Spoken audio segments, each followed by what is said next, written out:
И тогда я спросил Аслана, что мне делать. «Не дай мне попасть в их руки живым. Выстрели мне в сердце», это были его слова. И во время этого разговора произошел взрыв. Его отбросило на меня, и я выполнил приказ. Больше там ничего не было.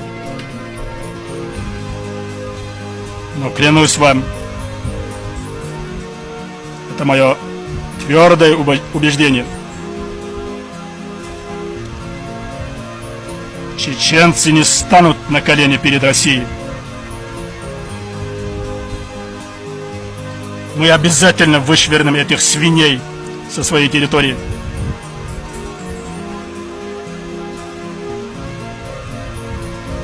Никогда